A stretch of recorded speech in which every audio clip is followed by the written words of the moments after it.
បាទចឹងឯនេះយើងកែ ampli royal 200 W បាទជូនបងប្រុសទៅខាងត្រាំខ្នាតាមខេត្តកែវបងញ៉ាអូខេត្តពងពឺបាទខេត្តពងពឺគាត់ថាព្រំបន្ទល់អញ្ចឹងថ្ងៃនេះយើងកែ ampli មួយហើយកែ ampli ឲ្យលឺខ្លាំងតម្លៃទូទៅគឺ$20យើងប្រកាសអញ្ចឹងបាទតម្លៃនេះគឺយើងមានន័យថាវាកែឲ្យខ្លាំងផងហើយវាអត់ច្បាស់នេះអីគឺសេរីឲ្យមកជូនមកស្អាតតែម្ដងបាទអានេះ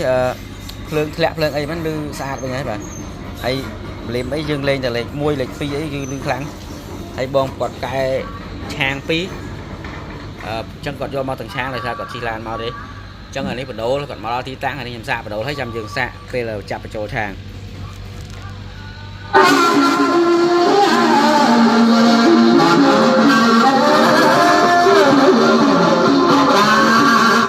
បាទសលេងនេះគឺស្វាចល្អបាទហើយធានាជូនបងតែម្ដងបាទលឺឆ្ងាយហើយភ្លីពេលបងអត់ប្រើក៏ដឹង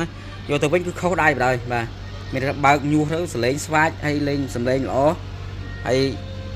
បាទសម្រាប់បដូលវិញគឺញាក់មកអង្គើបដូលហើយលឺឆ្ងាយបាទនេះធានាជូនបងគឺលឺឆ្ងាយតែម្ដងបាទអញ្ចឹងចប់បត់ឲ្យប៉ុណ្ណេះសិនខ្ញុំចាប់ចូលឆាងដើម្បីបញ្ចប់វីដេអូ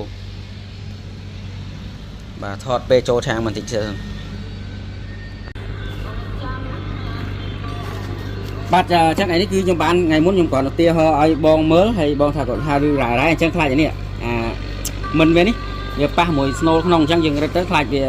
លន់សូអាដែកហ្នឹងរាងអីពីហ្នឹងអញ្ចឹងនេះបងប្រុសគាត់យកគាត់មកគាត់មានទ្របកស៊ូចេះបើខ្ញុំដាក់กระดาษក៏បានដែរបើមានកស៊ូហ្នឹងកាន់ល្អបាទអញ្ចឹងកាត់កស៊ូអញ្ចឹងមកហើយទ្របអញ្ចឹងមកហើយចាំយើងសក់ក្នុងមួយជាន់អញ្ចឹងខ្ញុំធ្វើឲ្យមើលតែម្ដងហើយយើងដាក់ចូលទៅបាទហើយយើងទ្របមួយទៀតមកជួយលុបតាមបាទអញ្ចឹងយើងទ្របនេះមួយជាន់ទៀតបាទហើយចាំយើងដាក់ដៃហ្នឹងមកបាទយើងរឹតកងបាទ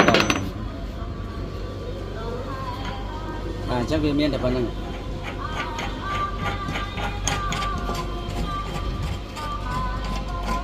ចាំចូលត្រូវទៅចាំយើងស្រែមើលបដូរនោះពេលខ្លះវាយើងដាក់អញ្ចឹងដែរតែពេលខ្លះវាវាមកខាងបើវាមកខាងវាជះខុសដែរវាសើល្អចឹងចាំមិញបាទនេះអីចឹងវានេះយើងវល់វាតិចទៅបាទវល់រកកន្លែងណាចំនៅចំកណ្ដាលបាទអញ្ចឹងហើយដល់យើងធ្វើអញ្ចឹងហើយអញ្ចឹងវាចំកណ្ដាលវាខ្សាច់មកស្មើគ្នាបដូរអានេះវាជះមកវាលឺអត់ទៅខាងណាវាលឺស្មើខ្យល់វាបុកមកស្មើនេះអត់អត់ទៅបានអត់ទេទុបបដូរចាំមានទូហ្នឹងនេះជួយទុបតិចតាមប្រហែលហ្នឹងទុបទៅណាទៅនេះទៅវាអាចអបាទខ្ញុំអញ្ចឹង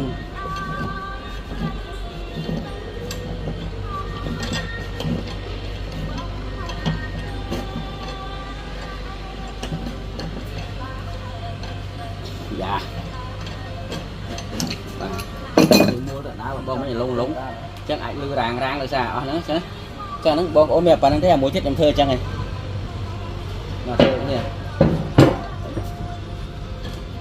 ដល់វីដេអូហ្នឹងបាទអញ្ចឹងសលេងវាបើកតិចហើយខ្ញុំទៅថតអីទេហើយអានេះផ្ដោតយើងស្ដាប់គៀកអត់ដឹងទេអញ្ចឹងបងប្អូនទៅស្ដាប់នៅឆ្ងាយបាទសាច់ឆាងហ្នឹងពេលដល់ផ្ទះវិញយើងខុសវាខុសគីឡូទៀតថាពីមុនបាន1គីឡូអីចឹងអញ្ចឹងឥឡូវវាអាចទៅជា3គីឡូ4គីឡូដីហើយបើតាមពេលទំនិញខ្ញុំលើកម្ដងថាតាមគូវាទៀតអាហ្នឹងវា5គីឡូបើមួយម្ដងយើងសំដៅទៅលើ4គីឡូ5គីឡូដីអញ្ចឹងតែនេះបើថាធ្លាប់ចាក់1គីឡូឬអត់ផុតភូមិទៅវិញដឹងថា4 5ភូមិហើយ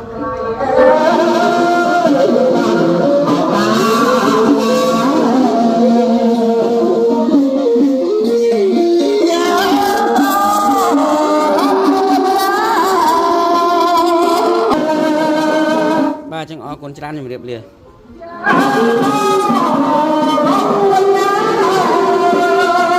Oh